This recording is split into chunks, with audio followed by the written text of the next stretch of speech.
Bonjour à tous, ravi de vous retrouver dans Smart Job, votre rendez-vous emploi RH, c'est tous les jours du lundi au vendredi.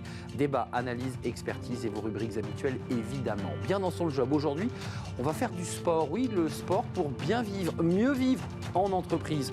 On en parle avec Catherine Pouliquin, les directrices RSE et innovation au Crédit Agricole Immobilier. Elle va tout nous raconter sur ce programme global, holistique. Elle est notre invitée. Smart Philo, ça tombe bien, on va faire de la philosophie des vacances. Oui, ça veut dire quoi prendre des vacances se reposer?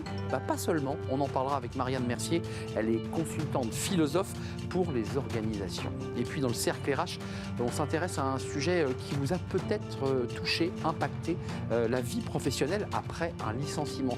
On appelle ça une petite mort.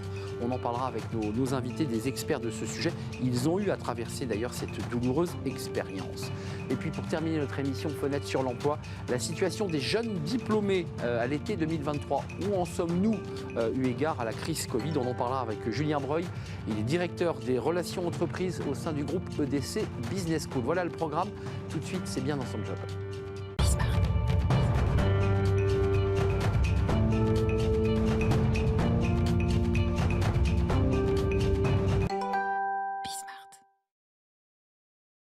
Bien dans son job. Tiens, on va chausser nos baskets, on va mettre un short et on va aller faire du sport. On parle de sport aujourd'hui, pas le sport pour le sport en entreprise. On en parle avec Catherine Pouliquin. Bonjour Catherine. Bonjour. On est très heureux de vous accueillir, directrice RSE Innovation Crédit Agricole Immobilier. On va commenter ce projet qui est baptisé United Heroes pour faire du sport, mais bien plus d'ailleurs aux collaborateurs du Crédit Agricole Immobilier. Comment a démarré l'idée, vous et vos équipes, l'idée de faire du sport aux collaborateurs? Comment c'est né? C'était l'idée de la sédentarité? C'était l'idée de redonner du dynamisme? Ça partait d'où? Ça part de loin, en fait. Ça part de très loin parce que c'était un projet commun comme RH, RSE à l'origine, d'engager nos collaborateurs dans des courses solidaires. Et on a démarré il y a plus de 10 ans par la Parisienne, que tout le monde connaît. Célèbre Parisienne, réservée aux filles. Mais voilà, c'était la toute origine. Et au fil des années, on a enrichi l'offre pour nos collaborateurs, de leur proposer de participer à des courses partout en France, leur permettant d'associer une activité sportive avec de la solidarité. Et plus récemment, je dirais, le Covid nous a empêchés de participer à des courses physiques. Et United Heroes est arrivé telle la solution. Ce n'est pas qu'une solution virtuelle, je vais parce qu'il y revenir. Il y a du sport virtuel. Hein, voilà. Les gamers, vous le faites. Mais il n'y a pas que ça. Il n'y a pas que ça. Et United Heroes, c'est une plateforme qui permet de rassembler par le sport, mais via une plateforme numérique. Donc c'est une boîte à outils numérique où vous offrez la possibilité de faire plein de choses. J'ai vu qu'il y avait évidemment la possibilité de faire du sport, très concrètement, mais on accompagne aussi à travers des outils de sophrologie, de santé mentale. C'est-à-dire que vous utilisez le sport comme un prétexte, en fait. On utilise le sport parce que ça fait du bien à notre santé, déjà, et que c'est bon pour le moral, c'est bon pour notre santé, et c'est une base, finalement, qui nous permet, au travers de ce prétexte, de proposer aux collaborateurs de se rassembler par équipe au travers d'activités sportives. Mais je dirais que ce n'est pas uniquement le sport, puisque au travers de la plateforme, on peut faire du jardinage. Tout ce qui consiste à se mettre en mouvement contribue à cette intention-là et au bien-être qui en découle. Il y a plusieurs effets à votre programme, parce que c'est un programme global. Il y a évidemment ce bien-être pour soi-même, puis il y a quand même l'idée d'appartenir à une entreprise qui donne des outils à ses collaborateurs. En termes d'abord d'effectifs, d'évolution du nombre de participants, parce que quand vous êtes dans une entreprise, vous dites à des personnes, bon, on va faire du sport. Bon, il y a les sportifs qui sont convaincus, puis il y a tous ceux qui vont à la machine à café et puis qui prennent l'escalier pour le parking. Comment vous les mobilisez et comment vous avez senti, je dirais, une mobilisation sur ces sujets? Alors on avait, comme je le rappelais, un terrain déjà favorable au travers des courses, Oui. où on avait un taux de succès qui était quand même très important. Donc on avait ce socle de collaborateurs déjà mobilisés, motivés. Ça nous a aidé à entraîner les autres. On est parti en début 2022 avec 50 inscrits. Et à l'heure où je vous parle, ils sont 250 à avoir rejoint les équipes. On les a organisés par team professionnel. Ça nous permet aussi de rassembler des collaborateurs qui sont, je dirais, répartis dans des grandes métropoles partout en France. Et donc de les rassembler virtuellement au travers de cette plateforme. Sophrologie, ces outils-là, comment ça marche? Le collaborateur les utilise en direct. Il peut avoir des formations dans l'entreprise. Les formateurs viennent chez vous. Comment ça marche? Il y a les deux. Au travers de la plateforme, nous, on propose un certain nombre de challenges. La plateforme propose aussi des défis santé, des défis bien-être, dans lesquels la plateforme United Heroes intègre ses propositions d'activité. Et puis, chez Crédit Agricole Immobilier, avec les équipes com et RH, nous organisons des formats hybrides de conférences sur l'alimentation, le sommeil, la sophrologie, qui nous permettent de rassembler entre midi et 2 quelques dizaines de collaborateurs, ou en ligne ou en présentiel, pour dialoguer sur ces sujets ou pratiquer. La semaine dernière, moi, j'ai participé à une séance de sophrologie dans mon entreprise. Un mot quand même sur vos activités de directrice de l'innovation et de la RSE. On est au cœur de la RSE. J'ai envie de dire, ce que vous nous dites là, c'est presque du bon sens et très peu d'entreprises prennent à bras-le-corps comme vous le faites ce sujet. Les enjeux de la réussite des transformations qu'on doit faire aujourd'hui en matière de RSE et d'innovation, le cœur du sujet, c'est le facteur humain. Si on ne s'en préoccupe pas, on n'arrivera pas à faire ces transformations. Et donc, fédérer et engager les collaborateurs, leur proposer des activités qui leur permettent de se sentir bien, c'est juste essentiel pour avancer sur nos sujets de transformation. C'est de la RSE, c'est aussi de la marque employeur, c'est de dire aussi que cette entreprise, d'une manière indirecte, voire même directe, prend soin de ses collaborateurs, on est dans le care. Les retours que vous avez, parce qu'on a compris que ce n'était pas qu'à Paris, c'est tout le maillage territorial du Crédit Agricole Immobilier, c'est quoi les retours qui vous arrivent ? Alors les retours sont très positifs. Il y a des effets liés au plaisir de la compétition, tout simplement. C'est vrai. Des liens qui se créent entre collaborateurs qui ne se connaissaient pas, mais qui se voient dans les classements et qui échangent parce qu'ils pratiquent la même activité. Et ils bossent dans la même entreprise. Et ils travaillent dans la même entreprise, mais l'un travaille à Annecy et l'autre à Rennes, et ils ne se croisent pas tous les jours. Et puis, je pense que les retours qu'on a aussi, c'est la satisfaction de dire « je fais du sport, mais derrière, il y a des dons à des associations ». Et ça fait sens, parce que c'est aussi en lien avec les valeurs de notre groupe, les valeurs du Crédit Agricole et les valeurs qu'on s'applique au sein de Crédit Agricole Immobilier autour de l'accompagnement des sujets de santé, de cancer, de handicap. Octobre Rose, auquel vous participez, qui était un historique sur le cancer du sein, oui. Auquel vos équipes sont très impliquées. Merci. Du sport, du bien-être, de la générosité, de l'engagement. C'est finalement les piliers sous-tendus par ce vaste programme avec une application. Merci d'être venu nous en parler. Ça vous a fait du bien, la sophrologie, d'ailleurs ? Top. Je pratique déjà, mais moi, je suis une cliente United Heroes et j'enregistre notamment mes séances de natation toutes les semaines sur la plateforme. C'est là aussi très encourageant pour... Vous montrez l'exemple, c'est important aussi d'être le moteur. Merci Catherine Pouliquin d'être venue nous éclairer, directrice RSE et innovation Crédit Agricole Immobilier. Merci de nous avoir rendu visite. Tiens, on part en vacances. Et la philosophie dans tout ça, c'est quoi les vacances exactement? C'est se reposer ou c'est faire gonfler son emploi du temps dans les loisirs? Ben justement, on en parle tout de suite, c'est Smart et Philo. Smart Philo, c'est les vacances pour certains d'entre vous. Peut-être êtes-vous d'ailleurs sur votre lieu de vacances ou d'autres en train de préparer, de ranger le bureau pour partir. Mais c'est quoi exactement les vacances? On en parle avec Marianne Mercier. Vous êtes consultante, philosophe, Marianne, pour les organisations. D'abord, commençons par le début.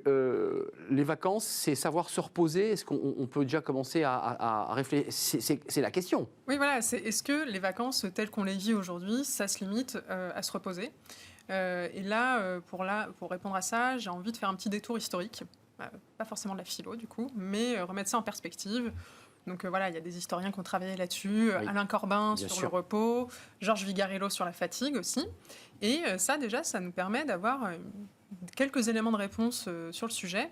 Déjà, de voir que le repos tel qu'on l'entend aujourd'hui pendant les vacances, c'est pas du tout quelque chose qui a été vrai à toutes les périodes de l'histoire. Clairement. Avant, quand on était plutôt sur le rythme de la vie agricole, donc le rythme de la nature, on se reposait naturellement en conséquence. Au gré des saisons. Au gré des saisons. Oui, exactement. Et avec l'industrialisation, c'est là qu'on est passé au rythme des machines, donc pas du tout la même chose.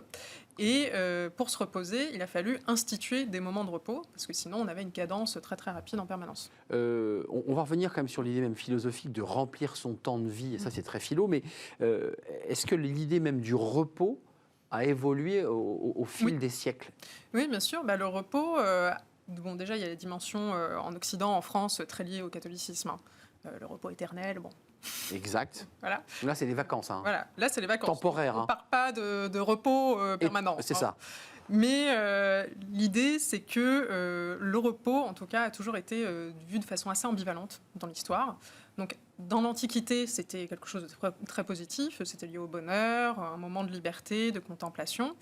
Après, du coup, on a une vision un peu plus jugeante du repos. On s'est dit, le repos, c'est aussi de l'oisiveté, de la paresse, de la fainéantise. C'est vrai. C'est en contradiction avec le fait de mettre de l'ardeur au travail. Donc quand on va parler de repos, on va se dire ok, mais c'est juste pour pouvoir être plus efficace ensuite quand je vais reprendre le boulot. C'est exactement ça. Je prends de bonnes vacances pour être encore meilleur à la rentrée. Donc c'est une vision très instrumentale en fait. L'homme devient un outil, finalement, j'allais dire, mettons-le dans la catégorie marxiste, l'outil d'un capitalisme qui a besoin d'avoir des hommes performants. C'est ça, il faut récupérer sa force de travail. Mais quand même, sur la notion d'être en vacances, on voit qu'il y a plusieurs profils même d'individus, on passe à la sociologie. Il y a ceux qui ont besoin de remplir leurs vacances et qui arrivent plus fatigués en sortant des vacances, puis d'autres qui décident de vraiment retirer la prise et qui ne font strictement rien. Est-ce que les philosophes ont un regard sur ces sujets? On peut, sur cette histoire du fait de remplir ses vacances, penser plutôt à Blaise Pascal, par exemple, qui nous a dit tout le malheur des hommes vient de ne pas savoir rester en repos dans une chambre. Et en fait, ça nous dit que finalement, on a un peu besoin de ce divertissement permanent, parce que quand on est en repos, qu'on s'ennuie, qu'on prend un temps de vide, on se retrouve confronté à nous-mêmes. Donc c'est pas toujours évident, c'est pas toujours facile ni agréable à vivre. Donc on va avoir tendance à remplir, à se dire il faut que je comble ça et que j'ai absolument des distractions. Ça c'est l'enjeu, ça c'est le levier. C'est-à-dire je comble le vide pour ne pas être confronté à moi-même. C'est ça. Et ensuite, sur les aspects peut-être un peu plus sociologiques, il y a quand même une dimension de performance sociale dans les vacances. Une petite comédie qu'on joue. Regardez, moi je suis parti à l'autre bout de la planète, j'ai les moyens de le faire. Ça veut dire que c'est un signe de réussite. Oui, absolument. Signe extérieur de richesse. Voilà. Et aussi, je pense qu'on peut avoir un troisième phénomène qui est sur l'intensité et l'accélération dans nos vies, où on ne peut pas allonger notre temps de vie. Par contre, on peut remplir nos vies d'expériences diverses, multiples, se dire je peux vivre plus finalement en faisant plus. En ultra-densité, quoi. Voilà, donc du coup, on va prendre les vacances, on va se dire je vais rentabiliser absolument ce moment de liberté en dehors du travail pour vivre un maximum de choses. Alors, la philosophe que vous êtes et la citoyenne aussi, Marianne, c'est avant de nous quitter, parce que c'est la dernière chronique philo de la saison, donc il faut quand même évidemment en profiter. Comment on peut réussir ses vacances avec philosophie ? Alors là, je dirais qu'on peut peut-être s'inspirer de Rousseau, des rêveries du promeneur solitaire, se dire les vacances, on peut assumer ce moment de repos pleinement, où on ne fait rien.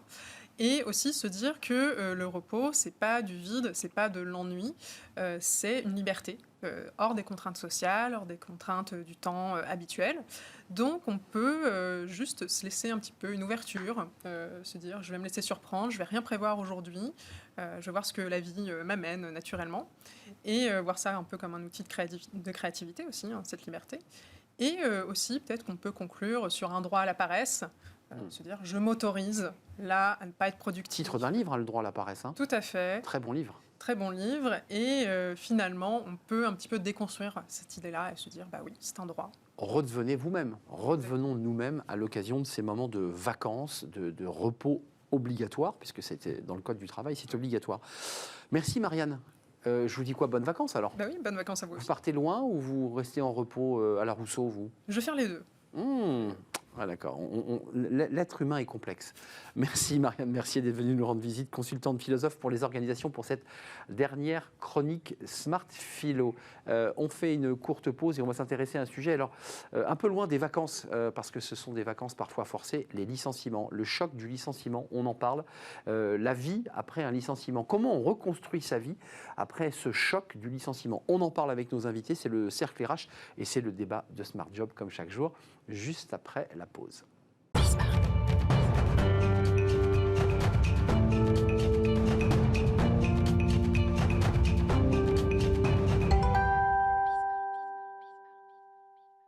Le Cercle RH, notre débat quotidien, le débat de Smart Job. À quoi ressemble votre vie, une vie après un licenciement? Alors c'est un acte juridique, on signe beaucoup de papiers, on prend un avocat parfois, mais c'est surtout un choc émotionnel, c'est surtout une très grande douleur et une perte de confiance pour beaucoup d'entre vous qui avez traversé cette épreuve. Et on en parle avec mes invités parce qu'évidemment, il y a une vie après un licenciement, c'est aussi l'objet de cette émission. Katia Dayan est avec nous, bonjour. Vous êtes ici, fondatrice Les Papillons de Jour. Je vous ai fait une petite feinte, hein, vous avez vu. Oui. Entreprise adaptée, c'est d'ailleurs, je crois, écrit sur votre t-shirt. Oui, c'est vrai, voilà. Vous êtes venue avec votre marque. Oui, merci, merci Katia d'être avec nous. Marie-Liesse Morgot, ravie. Marie-Liesse Morgot, vous êtes la directrice générale de Next Move. Vous nous parlerez de votre entreprise dans quelques instants et l'accompagnement et les conseils que vous apportez. Et Benoît Durand-Tinès, président de Wayden et auteur de ce livre. Vous étiez venu il y a un peu plus d'1 an et demi sur notre antenne. Savoir rebondir après 45 ans, édition Idéo. Juste commencer par vous, parce que votre histoire a fait naître votre entreprise et votre action. Qu'est-ce qui s'est passé? Qu'est-ce que vous avez traversé? On dit que c'est une petite mort, un licenciement. La première fois que ça vous arrive, oui. Moi, j'ai travaillé pendant plus de 20 ans dans des grands groupes. Puis un jour, je me suis fait licencier. Donc, il faut réagir par rapport à ça, prendre des décisions. Et puis la décision que j'ai prise, c'était de monter une entreprise qui est devenue entre-temps, aujourd'hui, Wayden, un des leaders du management de transition en France. Chez Wayden, on rencontre plus de 1000 dirigeants par an, physiquement, et on est confronté justement à cette vie post-licenciement, c'est-à-dire il y a une grosse partie des candidats qui arrivent au moment où ils sont entre deux jobs. J'appelle ça entre deux jobs parce que le licenciement, pour moi, c'est plus une sanction aujourd'hui. Pardonnez-moi, je pense à la pub Free. Je cite la marque, qu'importe. Ouais. On voit la nana qui veut concurrencer Free et qui dit, écoute, on a trouvé une super solution, on a réduit de 20 centimes l'abonnement, mais toi, t'es viré. Comment ça se passe? Comment on apprend qu'on est licencié? On vient vous voir, on vous dit, écoute Benoît, là il te reste 15 jours, tu vas passer à la compta, tu prends ton enveloppe et on y va? Alors ça, je pense que ça dépend des cultures des entreprises. Et des cultures d'entreprise. Il y a des entreprises un petit peu abruptes où ça se passe comme ça et puis ça sert bien dans la pub. Moi, j'étais dans une entreprise qui était un peu abrupte, donc ça s'est passé un petit peu violemment, mais après... je dirais, quand ça vous arrive, ça dépend de la manière dont vous réagissez vous. Est-ce que vous passez les courbes de deuil en temps réel ou est-ce que vous êtes accroché à l'entreprise? Puis il y a des gens qui les passent jamais. Katia et Marie-Liesse, je voulais juste évidemment qu'on parle de ce sujet, mais que vous puissiez vous présenter aussi par rapport à ce que vous faites, parce que votre business, votre enjeu, c'est d'intégrer des personnes en situation de handicap, invisibles pour une grande partie d'entre elles, et de dire j'y crois. C'est des personnes qui ont, dans leur parcours aussi, quand elles vous le racontent, ont été cassées. Complètement. Alors moi, les Papillons de Jour, ce sont des agences de communication en France, c'est vrai, donc 360, avec toutes les expertises que l'on connaît dans une agence de com, mais c'est aussi la réinsertion professionnelle et la passerelle vers l'emploi. Pourquoi? Parce que d'abord, je suis une entreprise adaptée, donc nous, on est entreprise adaptée, c'est un modèle économique qui emploie à peu près 50% de personnes en situation de handicap. Ça, c'est l'obligation légale. Avant, c'était 80, maintenant, c'est 50. Et les entreprises qui font appel à vous peuvent justifier de s'appuyer sur une entreprise. Voilà. Pour moi, c'est de l'emploi indirect. Moi, ça fait plus de 10 ans que j'ai mon groupe. Aujourd'hui, pour moi, c'est de l'emploi indirect. Les grands groupes ne peuvent pas embaucher en interne pour plein de raisons. C'est vous. D'accord. Donc, en passant par nous, en nous faisant de la sous-traitance sur des prestations de services, eh bien, elles créent de l'emploi. Maintenant, l'autre partie, c'est qui sont mes salariés? Quels sont les profils de mes salariés? Et leur parcours. Alors oui, ce sont des personnes qui ont un handicap. visibles ou invisibles, mais qui ont des compétences. Fauteuil roulant, maladie, sclérose, diabète, maladie auto-immune, peu importe, accident de vie aussi, parce que nul n'est à l'abri. Mais elles ont des compétences dans mon domaine d'activité. Donc elles ont besoin de se réinsérer. Elles ont été aussi parfois licenciées, ou parfois elles n'ont jamais pu trouver un job parce qu'elles étaient en situation de handicap et qu'elles avaient décidé d'en parler. Donc, quand elles arrivent, souvent, elles arrivent avec une appréhension en disant « Mais qui vous êtes en fait ? Qu'est-ce qui se passe ? Vraiment, c'est vrai chez vous ?» Et donc, du coup, on voit qu'il y a eu... Mais ils ont eu quoi ? Des moments de rupture, des moments d'isolement, des moments de discrimination ? Il y a eu de la discrimination. Et non, oui, complètement, de la discrimination. Pas toujours, mais oui. Il y a eu de la discrimination, parce qu'on ne prend pas le temps d'eux, mais maintenant, aujourd'hui, heureusement, ça a évolué. Moi, je vous parle de ça il y a plus de 15 ans. Il y a eu aussi des licenciements qui ont été extrêmement brutals pour des personnes qui ont fait des 20 ans de carrière. Donc, ça rejoint ce que vous dites, Benoît, dans le sens où on a une appartenance à sa société et où on passe sa vie. C'est sa vie. Marie-Liesse, de votre côté, un mot d'abord sur Next Move. Concrètement, comment vous accompagnez et quel apport vous donnez à ceux que vous accompagnez ? Alors, NextMove n'accompagne pas que la transition professionnelle, mais effectivement, c'est une part importante de nos activités. Donc, à la différence de Benoît et de Katia, nous ne recrutons pas. Nous sommes, entre guillemets, des passeurs entre les personnes qui ont quitté l'entreprise pour les aider à retrouver effectivement une prochaine opportunité professionnelle. Donc, parfois, qui vont se diriger vers le management de transition, et c'est super, parce que quand on atteint sa 3e partie de carrière, c'est évidemment extrêmement important. On a l'expérience, on est prendre un peu plus de temps, d'organiser différemment sa vie. On a l'expérience, on a la prise de recul, on a la vraie envie de rejoindre l'employabilité, parce qu'on parlait de, Katia, vous parliez de la discrimination. Il y a une discrimination qui est extrêmement importante, c'est la discrimination à l'âge, plus de 55 ans, 56% de taux d'employabilité, transition 2,5 plus importante. Oui. Mais ceux que vous accompagnez en passerelle, ils vous disent, j'ai été brisé, je ne veux plus revenir dans le monde de l'entreprise tel que Benoît l'a connu. Parce que quand on parle en off à des dirigeants, à des cadres dirigeants, à des gens qui ont eu des responsabilités, ils vous disent, moi je ne remets plus le pied dans une boîte, quoi. C'est une machine, c'est une lessiveuse, on m'a massacré. Pour certains. Hein. Exact. Alors, en fait, c'est souvent le premier réflexe d'une personne qui a été tellement brisée. Alors, en plus, j'ai envie de dire, plus elle a été engagée, plus elle a eu des responsabilités, elle quitte un statut, un sentiment d'utilité, du lien social, en effet, de lien social, et un statut de rencontre, social, etc. Et donc, nécessairement, le premier réflexe, c'est la protection, de se dire plus jamais. C'est ça. Moi, je me suis fait, entre guillemets, larguer professionnellement, c'est un divorce. C'est comme une histoire d'amour. Très injuste. Complètement. On n'y revient pas. Mais on y passe plus de temps au bureau que dans son histoire d'amour. Donc, en fait, c'est encore pire qu'une histoire d'amour. Et donc, c'est vrai que souvent, le premier réflexe chez eux, c'est de dire, je ne retournerai plus dans l'entreprise où... Je ne retournerai plus dans ce type d'entreprise. C'est-à-dire les grandes entreprises, pour eux, effectivement. Et ça, c'est la première étape. Après, tu évoquais effectivement la courbe du deuil. Quand ils ont avancé dans leur courbe du deuil, ils reviennent un petit peu sur, mais en définitive, c'est quoi ma valeur ajoutée ? C'est quoi mon empreinte ? Donc, il faut se reconstruire. Qu'est-ce que je sais apporter ? Là, on met les briques. Et une fois qu'ils avancent, ils rencontrent une entreprise et ils se rendent compte que c'est le début d'une nouvelle histoire. On parlait de comme la rupture amoureuse. Exactement. Et surtout, un mot, Katia et Benoît. Oui. Surtout, vous, Benoît, toutes les personnes qui ont été à un moment donné licenciées, sur le moment, c'est un choc, un état de choc, mais à un moment donné, quand on a fait 20 ans, 15 ans, 10 ans, on a acquis une expérience, on sait qui on est et on sait de quoi on est capable et ce qu'on est capable d'apporter à une entreprise ou pour soi-même si on monte sa société. Donc, à un moment donné, c'est juste ce delta de temps en disant... Posez-vous. Nous, on accompagne et on reforme et on fait là aussi de la reconversion, etc. Mais on leur dit, attendez, non, tout va bien. Tout va bien. Parce qu'à un moment donné... C'est la confiance. Tout va bien. Vous avez été licencié, ok, soit c'est l'entreprise qui se sépare de vous. Mais vous êtes une personne avec une expertise et une expérience incommensurables. Benoît, après, a parlé de la courbe de deuil, le modèle Kubler-Ross, parce que c'est une courbe assez intéressante et sur laquelle vous vous êtes appuyé. Elle dit quoi, cette courbe de deuil ? Elle dit quand même qu'avant de retourner au combat et d'aller séduire une autre entreprise, pour faire une métaphore amoureuse, ou d'essayer d'être séduisant, il faut d'abord se reconstruire. On est Mais quand même la un courbe petit de peu deuil, elle est détruit. valable dans tous les moments de la vie où il y a des Évidemment. changements. Et donc, ça passe par des étapes qu'il décrit très, refus, colère, tristesse, etc. Résignation, refus de résignation, avant de reconstruire vers le positif et de regarder devant. Et la seule chose qu'on maîtrise pas, c'est le temps. Et ça dépend de chacun. Vous avez Il y a des mis gens combien qui de temps passent le temps en temps réel, et puis d'autres qui le passent jamais. Vous, ça a tout pris simplement. combien de temps?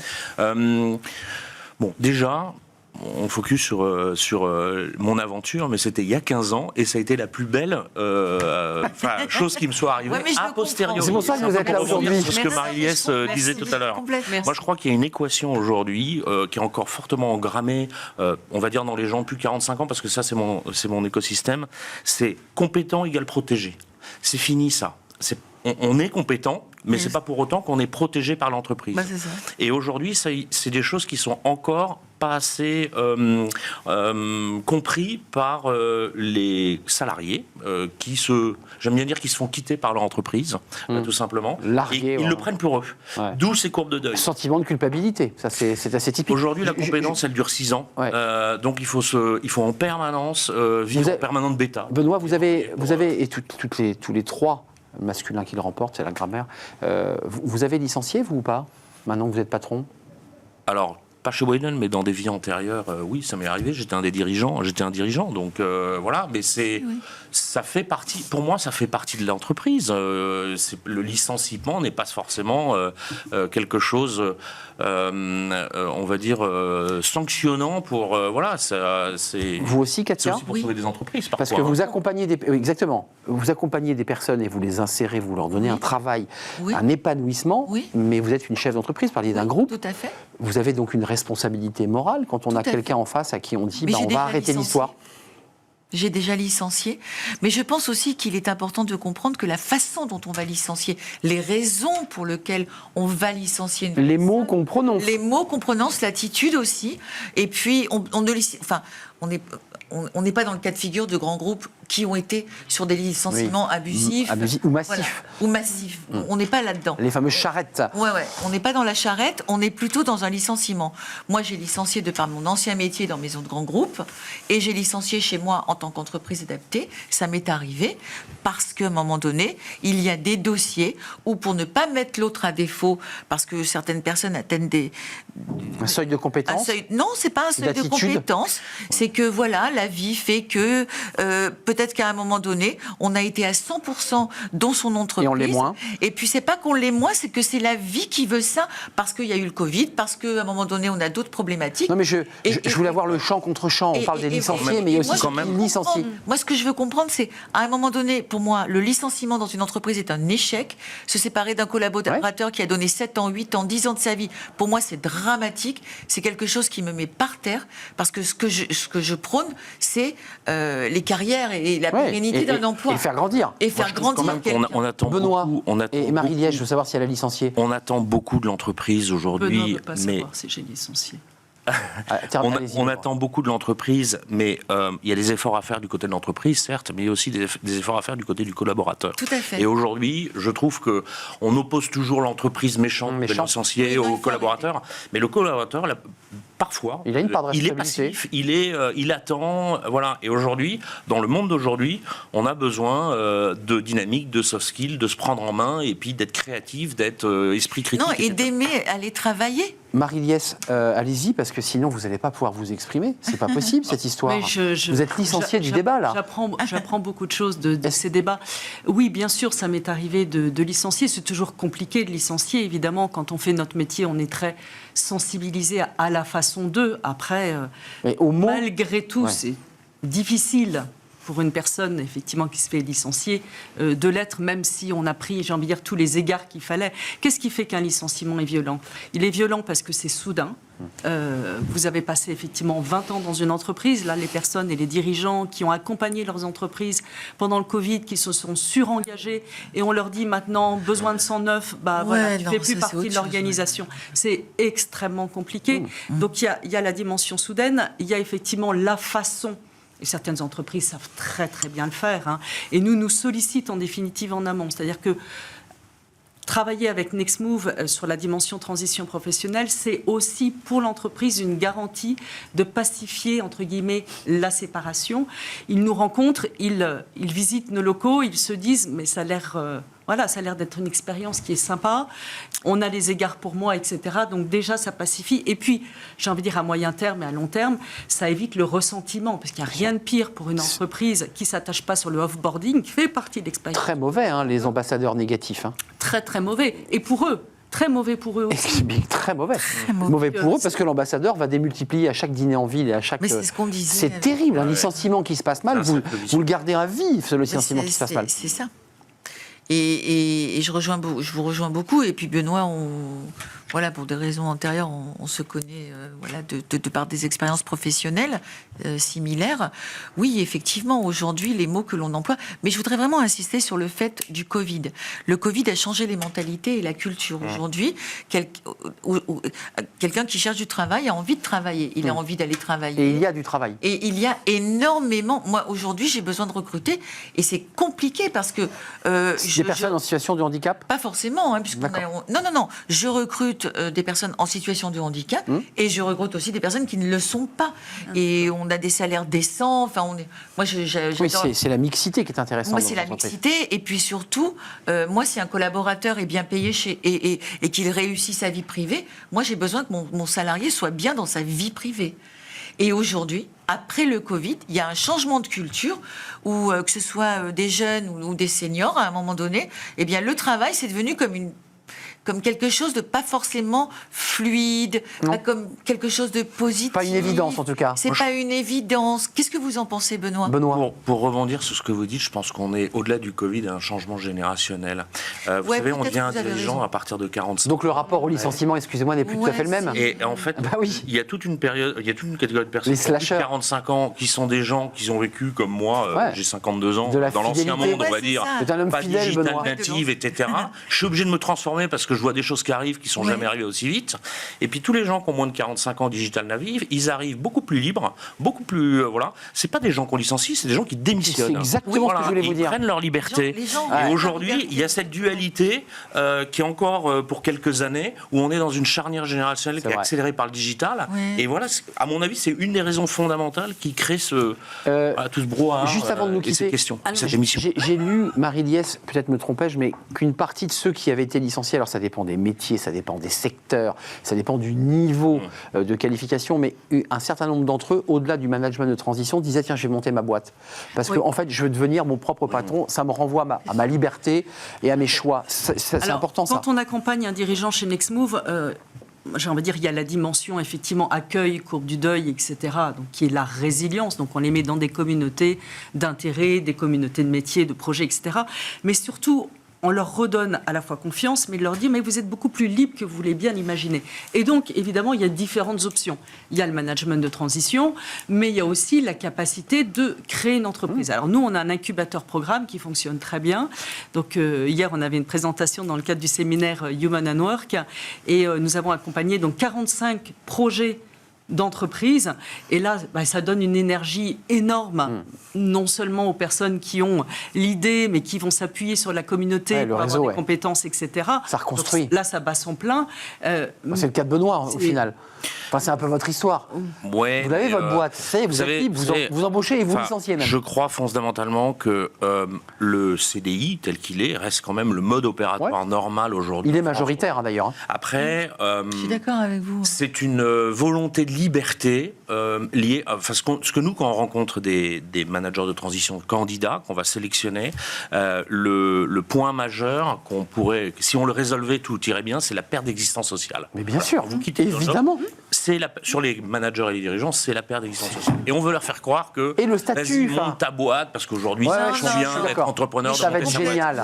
Tout le monde n'est pas fait pour être entrepreneur. Et ça peut être même plus dangereux. Il ne faut pas confondre déposer un cabis aux chambres de commerce et comment on fait du chiffre d'affaires. Voilà, c'est complètement différent et tout le monde n'est pas capable de faire ça. Du modèle. Donc il faut nous bien dites, se poser des bonnes questions. Faites-nous pas rêver. Attention aux rêves. Dans une boîte. Crée ta boîte, tu vas t'éclater. Il peut y avoir des dangers et un effondrement supplémentaire. C'est qu'il faut générer soi-même son business. C'est-à-dire que quelqu'un qui cherche un job et qui veut par exemple être manager de transition, le premier devoir du manager de transition, c'est de trouver sa mission. Donc, quelque part, il est en permanence en train de chercher son job. Il est lui-même Donc, un peu chef il fait du d'entreprise. commercial, il se vend en Ouais, permanence. c'est vrai.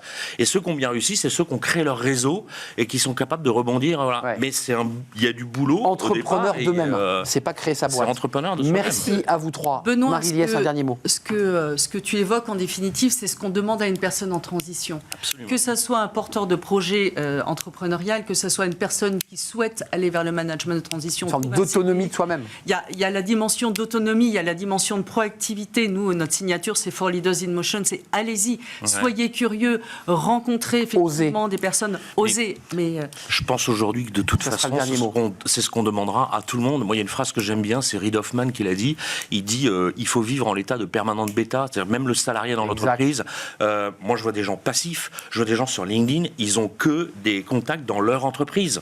Si ça leur C'est arrive, intéressant. c'est pas là qu'ils vont trouver un job. suis d'accord. Donc en permanence, il faut avoir une petite vitesse et rencontrer du monde généreusement. Et c'est Merci. C'est super. extrêmement Vous êtes enthousiasmant. passionné, vous êtes passionné, c'est formidable. On dépasse un peu le temps, mais Oui. c'est pas grave. Et c'est pas grave. Vous ne serez pas licencié pour autant de ce débat. Katia Dayan, merci. Mais- Juste un mot. Combien vous recrutez sur une émission emploi? Vous avez combien de Ah, sur là, le- j'ai 14 postes. 14 postes ouverts. 14 postes ouverts au papillon de jour. D'accord. Mais Voilà. allez donc sur l'onglet papillon de jour, parce que ça vous donnera peut-être envie d'aller Ou rejoindre cette appelez-nous, entreprise. voilà, on a plusieurs agences en France. Personnes en situation de handicap, entreprise adaptée, hein, Et c'est un terme oui, juridique. oui.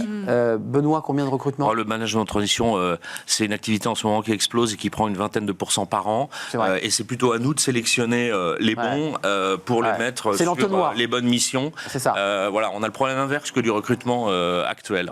Marie-Liesse. Nous, la bonne nouvelle, c'est qu'on a un vivier de peu ou prou 150 personnes disponibles. Et nous, on qui va les sont chercher chez accompagnées. Next Move. Voilà. Et qui ont des compétences, qui savent parler de leurs projets, qui sont extrêmement motivés. Et donc c'est chez vous que ça se passe. Venez chez nous Voilà. chercher les ressources dont vous avez besoin. Next Move, merci aux papillons de Merci. jour, les papillons de jour, merci et merci à Wayden. Wayden, je trouve ça assez joli hein, au son. Merci à vous trois, merci Benoît Durand, Tinez, merci Katia Dayan, merci Marie-Liesse Morgot d'avoir partagé ce moment avec nous sur le plateau de Smart Job. On termine avec Fenêtre sur l'emploi, évidemment.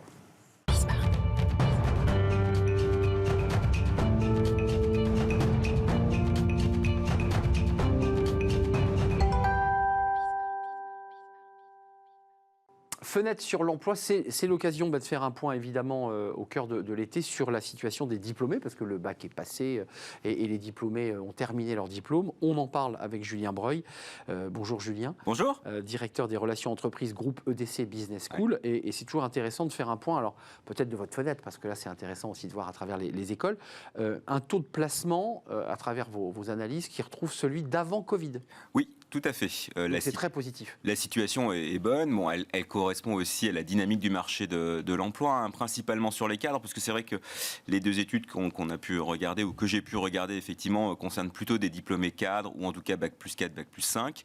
Et c'est vrai que sur les deux études, quand on regarde, pour ne pas les citer, celle de l'APEC, on voit que 88% des diplômés Bac plus 5 de la promo 2021 sont désormais en emploi. Et si on regarde plus sur les écoles liées à la conférence des grandes écoles, dont nous faisons partie, là on atteint un taux d'emploi net de plus de 90%, 90,5%, en augmentation encore par rapport à la session précédente. Donc c'est très positif. Donc c'est très positif. Les étudiants trouvent un job relativement rapidement, et puis on le verra tout à l'heure, sur des critères ou des indicateurs, on va dire, plus qualitatifs qui sont aussi en augmentation et qui sont intéressants. Justement, focus, Julien, sur ces fameux indicateurs qualitatifs. C'est bien beau de trouver un job, mais c'est quel type de job et son niveau de rémunération. Là aussi, les CDI progressent. Exactement. Alors, je pense qu'il y a 3 indicateurs qualitatifs. Il y a effectivement la pérennité du contrat, CDD, CDI. On a souvent dit que les étudiants, et notamment les plus diplômés, étaient moins attachés au CDI. Malgré tout, ça reste quand même, non pas le Graal, mais en tout cas quelque chose qui est recherché. Et là, on voit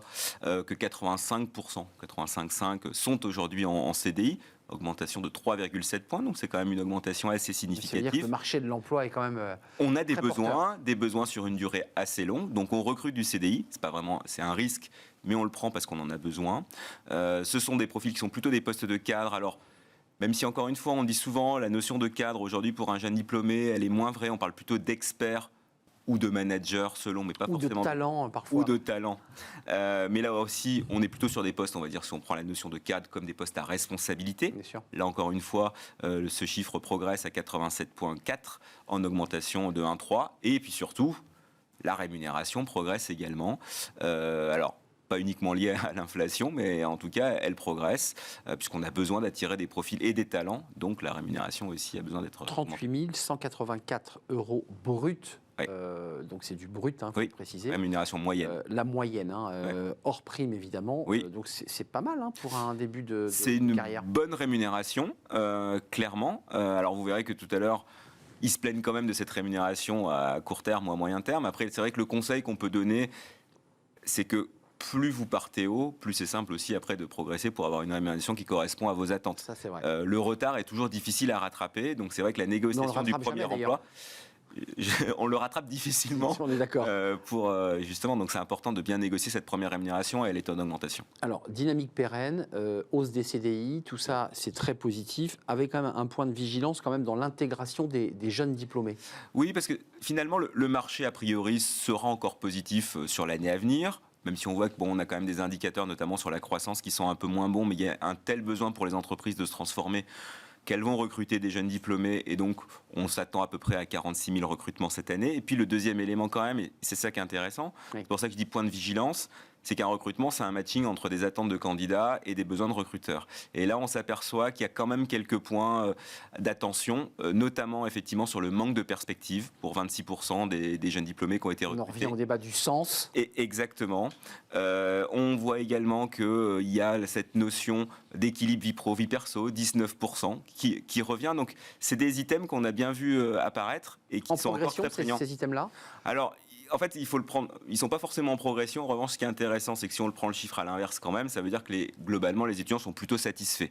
Mais les critères sur lesquels ils sont le plus insatisfaits, c'est deux éléments sur lesquels on a beaucoup porté notre attention, notamment sur l'équilibre vie pro, vie perso, par exemple. Donc ça veut dire qu'on est quand même face à une sociologie d'étudiants, même si le marché est très porteur, qui n'ont pas de difficultés, une sociologie peut-être plus exigeante, plus à distance. C'est toujours un rapport entre l'offre et la demande. Effectivement, là, le marché est plutôt positif pour eux. Ils ont le droit Ils ont la main. d'être exigeants. Ils ont la main. Et on peut même penser effectivement que le recrutement de jeunes diplômés peut être amené à progresser, puisque face à la difficulté des entreprises à recruter, peut-être que des recrutements qui auraient eu lieu sur des profils à 1 à 5 ans d'expérience vont un peu descendre pour aller vers les jeunes diplômés. Donc la main, elle est clairement à leur avantage.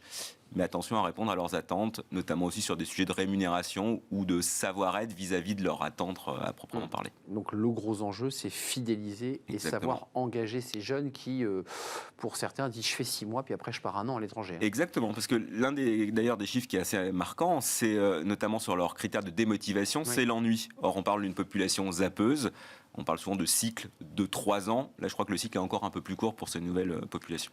Merci Julien Breuil, merci d'être venu nous rendre Merci. visite pour cette dernière chronique Fenêtre sur l'emploi. Votre éclairage est toujours très très riche. Directeur relations entreprises EDC Business Tout à School, fait. faut-il le rappeler. Je vous souhaite de belles vacances, évidemment. Également. Vous êtes au contact, vous, avec les étudiants, Étudiants, de la prochaine rentrée 2023. Ouais, on les attend avec impatience, sauf ceux qui sont réinscrits. Mais en C'est tout ça. cas, En tout cas, vous êtes dedans. on est dedans. Merci à vous, Julien. Belles vacances. Merci à vous tous, évidemment. Merci à toute l'équipe qui m'a aidé à préparer cette émission. Puis je voudrais faire un salut particulier aujourd'hui à Ulysse, qui était à la réalisation. C'était sa dernière émission pour Smart Job. Il nous a accompagnés toute l'année. Excellent réalisateur. Un vrai plaisir de travailler avec Ulysse. Donc c'est un big up pour Ulysse. Et puis je remercie évidemment Saïd au son. Et je remercie l'équipe de programmation, Nicolas Juchat et Alexis, qui me parlaient dans l'oreille. Merci à vous. Merci pour votre fidélité et tous vos messages. Et je vous dis à demain. Bye bye.